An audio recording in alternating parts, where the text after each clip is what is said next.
Ooh, that's not a Pete you're hearing, Libby. That is Justin Mill.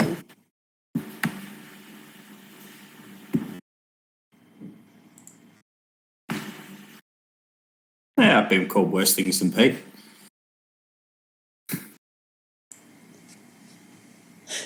How often do you get called Pete?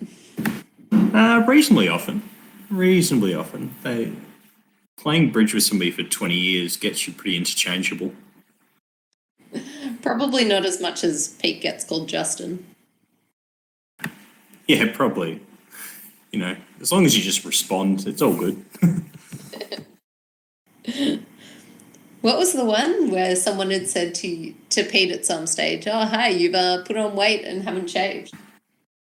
Yeah, we were playing in the GNOT qualifier for the Grand Nationals. And we turned up, and it was a week since we'd seen them last. And they said to Pete, "Oh, you put on weight and haven't shaved." It's just 1 week later. There you go. Yeah, so you've crossed played a fair bit. Libby. Yeah, Garrett? played at Berwick quite a few times. And hey, Caesar, good afternoon, or evening, I should say, and welcome into the lobby. I think I've played at Berwick once, and it was at some near a swimming pool or a high school or something. And there were lots of roadworks. That's all I remember. Yeah, it's I played there a couple of times in the Congress, but I can't really remember the surroundings. I could probably tell you what pub was close. It's like you just managed to sniff out where to find lunch. Get there, put your nose in the air, and it leads you to the direction of where to have lunch for the day. Indeed. In town at the showgrounds in Berwick. That's interesting. Wonder in my mind, because I actually went to uni in Berwick for a little while there, and in my mind, Berwick just felt like an outer suburb of Melbourne. Basically, I'm guessing that sort of merged into that, but back in the day, it would have seemed like its own separate town. Yeah, well, you went down at the peninsula for your university, so Berwick was always on the way. Yeah. And good evening, Bernadette, and welcome into the lobby. So what we're going to do, everybody, is just wait till we've got some more people in with us for the evening, and in just a couple of minutes or so, we'll kickstart our formal proceedings this evening with Justin, who's joined us here as the celebrity speaker. I'm sure you would have crossed paths with a number of people from this evening's session, Juz. Yeah, I'm sure I probably have have come across a few people here and there. Probably got some stories to tell about how they didn't come away from the table with a great scorecard, that's for sure. Yeah, I've been playing for 27 years now, so certainly had a chance to play a few games around and get a few people unhappy. Poor Val was saying in a last couple of game lobbies that she encountered you and Pete twice up in Mackay, and both times you absolutely wiped the floor with her. Yes, it's sometimes we can do all right. Other times it's not too bad to play against us. It depends what hour of the day you get. That actually has just made me think. Pete, I think I'm Pete's kryptonite, I figured out, because I always seem to beat him in the head-to-heads, but I don't know how many head-to-heads I've had against him that he's been partnering you. Vividly got a memory of one when I probably would have been about 16 or something, and I remember that Pete in Perth. I thought it was in Canberra. Maybe. And Pete psyched against me, and yeah, my world was blown. And I'm like, oh no, how could he do that to me?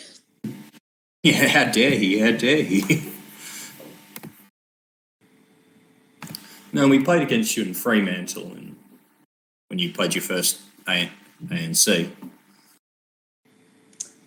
Yeah, Colts team didn't walk away too well from that event, but it was really good experience. Hmm.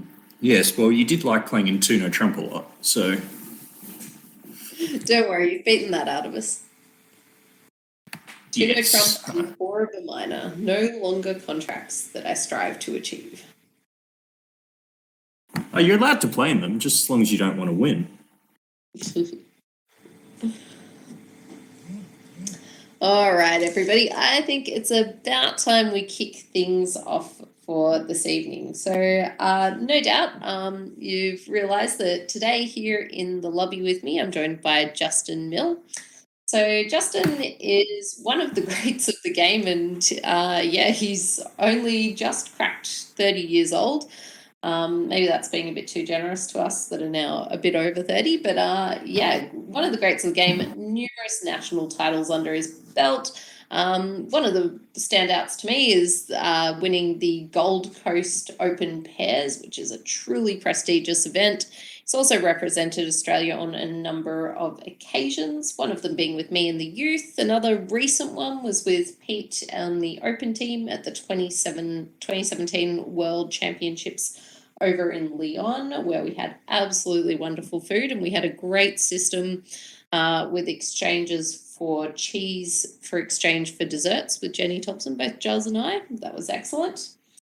And other than that, Juz also does a lot of bridge teaching around the place, runs excellent workshops, and also celebrity speaker talks. So welcome in the lobby of Real Deal Bridge, Justin. Thanks very much for having me. Yeah, it's been pretty good to finally get on and have a bit of a chat and hopefully get to know a bit more about me. Also, though, I'm a bit of a trader. I've represented New Zealand almost as much as I have Australia. So Played a fair bit of bridge over there, haven't you? I have played a lot of bridge over there, and particularly in a lot of tournaments, have ended up representing New Zealand in many tournaments, and in fact won the Yang Brothers Cup playing for New Zealand. It's one of the biggest invitational tournaments in the world. Absolutely. What are your thoughts on stop cards? I really hate stop cards. Maybe I we should find explain to people what they are, because I think a lot of our listeners today wouldn't have seen stop cards. lucky people. So just in terms of what stop cards are, if you're making, what is it, just jump bids, or are there other bids that they use for? Any jump bid where you are jumping an entire level of bidding, and this could be with or without the opponent's bidding. Your partner opens one no trump and you bid three no trump. You have to wait 10 seconds before you're even allowed to bid. Any jump stops the game for 10 seconds. So you can just imagine how much slower the game becomes. You get through a session in about 5 hours. I guess the point of them is that they're meant to control the tempo at a table, but I think they just end up disrupting them. So how it would work is that if I made a jump bid, I have to put this stop card on the table, and until I take it away, which I'm meant to count to 8 or 10 or whatever it is, and then I take it away, and then as my opponent, after I've removed the stop card, you're allowed to take a bid. But not until then, and as Chaz says, it could even be on an auction of one no trump, three no trumps. Yeah, it sort of becomes this thing where normally when I see a stop card, I sort of have to jump out of the way because normally somebody's throwing it at me just to get it off the table. I don't think that many Australians are a big fan of it. No, they're not. Although maybe that's the one thing against the New Zealand Congress, where we had Matthew McManus on as our last celebrity speaker, and by far he was saying his favourite event is the New Zealand Congress. Maybe it's because he's there as a director, not as or a scorer, not as a player, and he doesn't have to put up with those atrocious stop cards. Yeah, I think if he actually played in the event, he'd realise how annoying the stop cards are. So maybe he could change his mind. Prefer the Gold Coast after that. Ooh, maybe. What was it like winning the Gold Coast pairs? I've won it twice actually. You've won it with Mumsy, right? And as well with Ish? No, I won it with No. Tony and Ishmael. I've come second playing with my mother, and I came third last year playing with an American student that I was playing with. But yeah, it's really, really quite an honour to win probably the biggest pairs tournament we've got for match points in Australia, and it's attended by a couple of thousand people. So it's always good. What would be your favourite national victory? Would it be it, or is there one that's a bit more meaningful? As it goes, national events. The Gold Coast pairs is certainly good. Probably my favourite one was actually playing with Peter in Adelaide. We won the ANC pair Butler, which is a week-long event, and we had a head-to-head bet with Michael Wibley and Ashley Bark, who have basically, they're probably the best pair in the Southern Hemisphere. Well, a couple of the best players, and we managed to pip them on the line to beat them, and then found out that first got prize money and second got nothing, so got to laugh at them again. Do you want to tell us what was on the line for that wager? I think that one was per victory point was a bottle of spirits, and we finished up about 12 victory points ahead of them. So, ooh, expensive loss there. And you don't get the prize money to buy any bottles either. I know, it seems like the winner should actually have to buy them, but no, we put up a lot of bets on how bridge goes. I'm truly terrible with the gambling on those things. And you mentioned just the Gold Coast being great because it was the biggest match point event. I know you play a lot of formats of scoring, and which is your favourite? I think match points is my favourite form of scoring. I think it's the hardest. You've actually just got to be on, every board is worth exactly the same amount. Making a grand slam on the first board and then losing an over trick on the second board, you're probably actually behind the 8-ball, even though you're thousands of points up. Whereas teams, you're actually just looking for that one or two big hands for the session. The rest, probably didn't matter what you did. I think that's a really, really good way of putting it for people. Yeah, there's just not enough. It's because the game is so hard, people try and avoid it. It is just the purest form of the game. Every single trick matters. Every single thing you do is just as relevant as the last. If you're only focusing on the small things, on the big things, then you're going to really, really suffer playing duplicate or pairs bridge match points. Whereas if you focus on every board, you find that the best players almost always win. That brings up the idea of how important those part score battle hands are. That I know a lot of our players struggle with the idea of when to push on, when not to, when to double the opponents in those rare times. Have you got any advice for everyone there? Yeah, I mean, it's one of these really important things about playing pairs bridge is being very competitive. And one of the things that you'll find when playing pairs bridge is that you want to bid as high as you can as quickly as possible and then leave it up to the opponents to guess. If you're just sort of creeping up slowly when you're in competitive auctions, the opponents actually get to have a conversation and it's too easy for them to decide what level to actually get to. So for me, I'm trying to get to as high as I can as quickly as possible, then get out of the bidding, make the opponents guess. Anytime you're the one who's not guessing, you're in a far better position to do well. Yeah, one thing Juz is renowned for as a player is the amount of pressure that he puts his opponents under. And I've been fortunate enough to play with Justin and against him, and I know which side I'd prefer be on.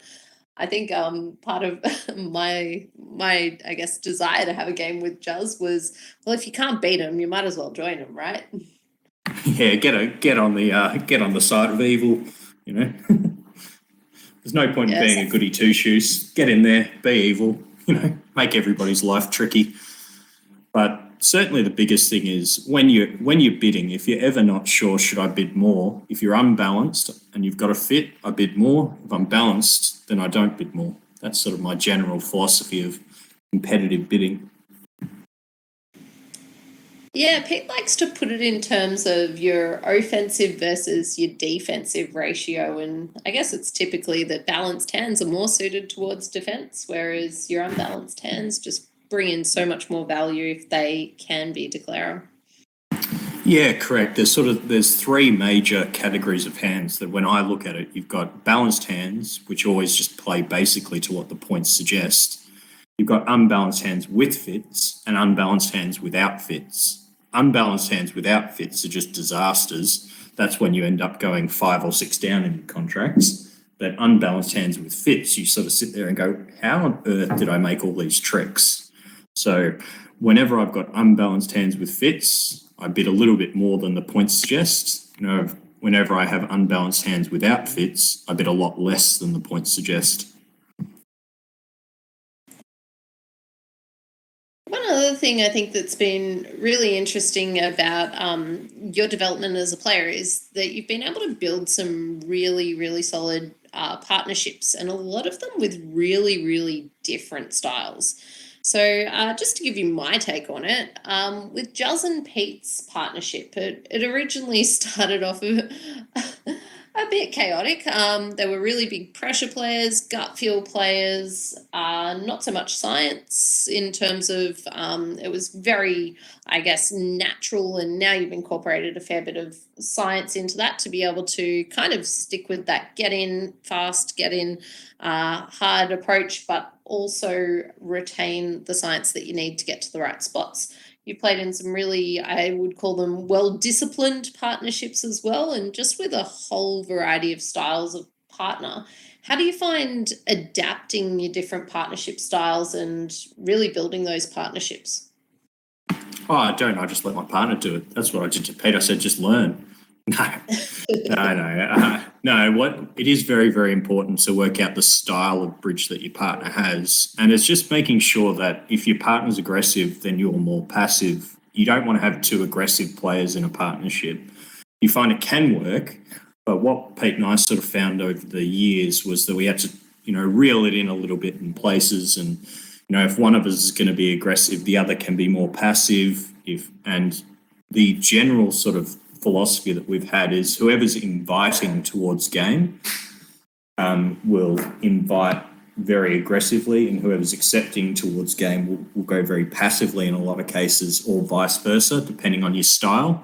Pete and I were much more bid very aggressively, and then, if your partner invites you to game, they're saying only big game if you're really sure, because we invite game with anything. Whereas playing with Tony Nunn or Ishmael, it's much more if I invite, you better big game, unless your hand is horrible.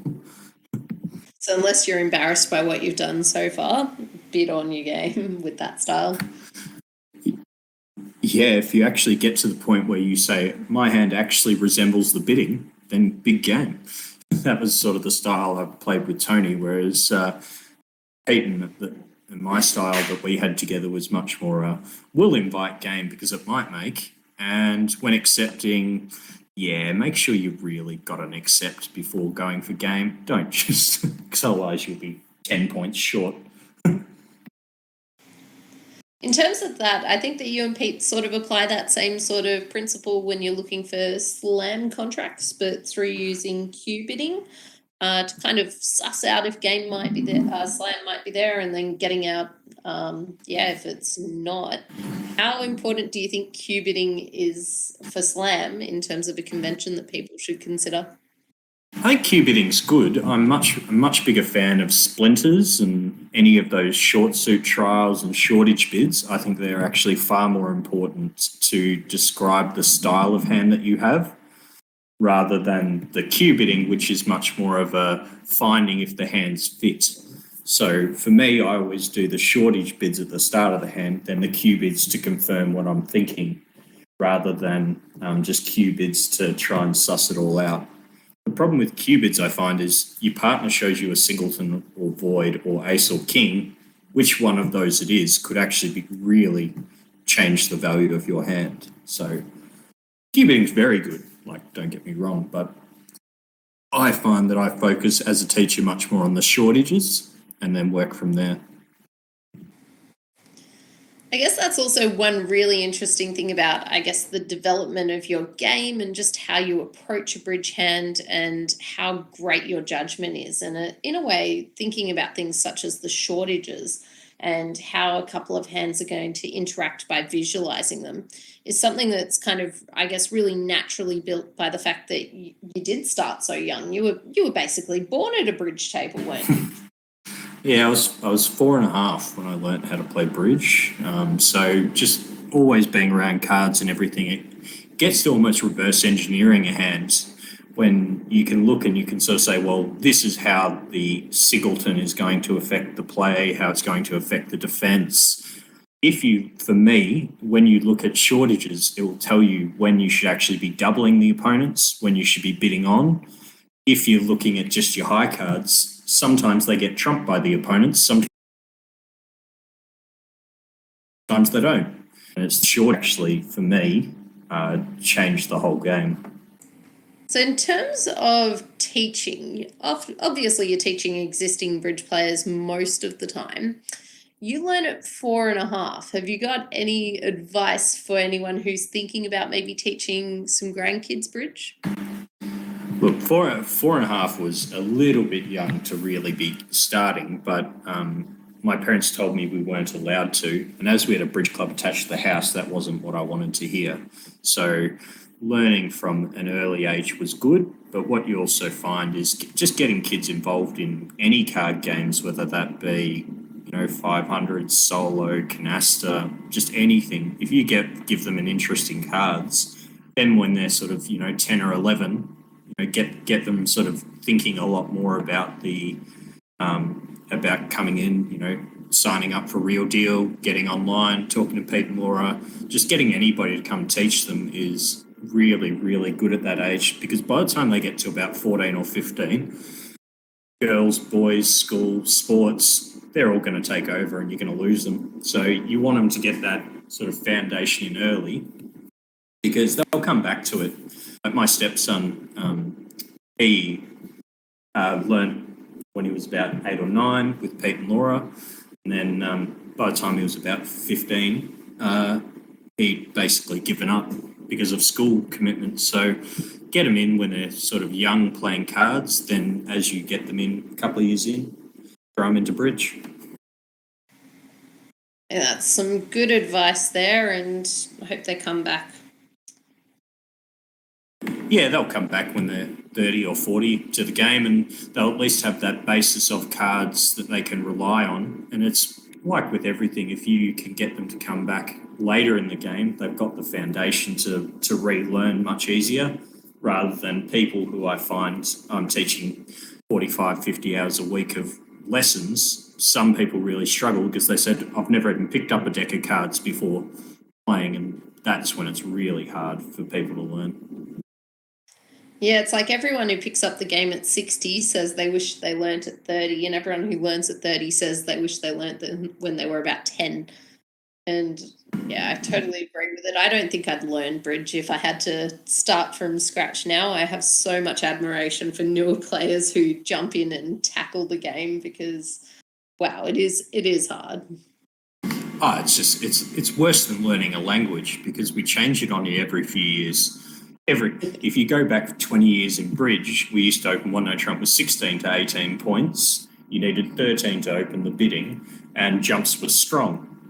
Maybe not 20, 40 years ago, but when I was first started playing, strong jumps were quite popular. Now you wouldn't see one unless you really went searching for them. It's amazing, but it's such a beautiful part of the game that it can evolve like that. But gosh, you have to feel sorry for people who it's right one day and then it's changed on you the next, and what you thought you knew is out the window. Yeah, it's really hard for those people who I find they say, "Oh, I played lots of bridge when I was in my uni days," and then they come back and go, "Well, everything you learn, that's wrong."